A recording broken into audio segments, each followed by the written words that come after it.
नौजवान था और यतीम भी था। शौक बन गया दीन पढ़ने का। मोहल्लेदार इलाके वाले कहने लगे कहाँ से कमाएगा, न बाप है न माँ है न घर है, कहाँ से।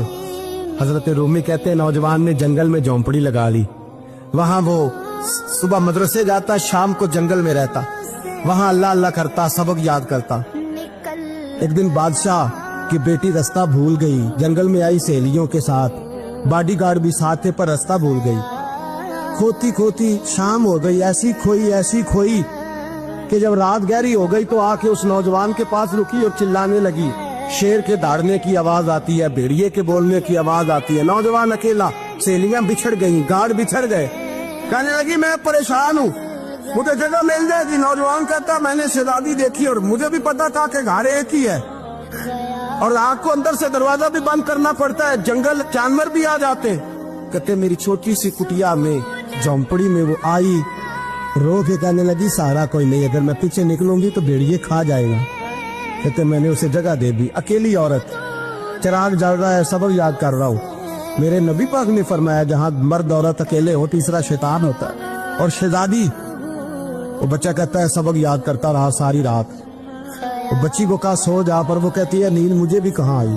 ऐसे मौकों पर नींद, सारी रात सबक याद करता। थोड़ी थोड़ी देर के बाद चिराग जलता तो उस पर उंगली रखता, हाथ जलता तो पीछे खींच ले, फिर दूसरी उंगली रखता, थोड़ी देर के बाद जलता तो खींच ले, हाथ सारा जल गया।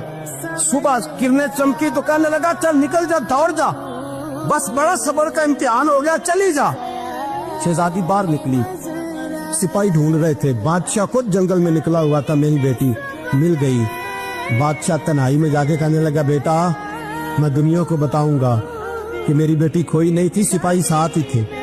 ये बड़ा मुश्किल होता है, बेटी तो भूल के भी रात कहीं रह पड़े तो लोग जीने नहीं देते, तो बेटा मुश्किल हो जाएगा मेरे लिए। कहाँ थी? उसने कहा नेक नौजवान के पास। उसने कहा बेटा मैं तो तेरी बात मानूंगा पर दुनिया नहीं मानेगी। अगर उस नौजवान ने किसी को बता दिया कि तू उसके पास थी तो फिर लोग मेरा जीना मुहाल कर देंगे। बेटा मैं मर जाऊंगा, मेरी मजबूरी ये है कि वो कहीं राज ना उगल दे वो नौजवान, उसे कत्ल करना पड़ेगा। औरत ने मिन्नतें की, उस बेटी ने कहा मेरे मौसम को मारोगे, रोई। और वो कहने लगा मैं बादशाह हूँ, मेरा अपना वकार है, मैं उसको छोड़ नहीं सकता। गिरफ्तार कर लाए सिपाही। वक्त तय हो गया सजा का। अकेले एक कारकोठरी में रखा गया, जो उसके खास एतबार वाले थे उनकी ड्यूटी लगाई। बादशाह ने बुलाया, पहले बिलम आया।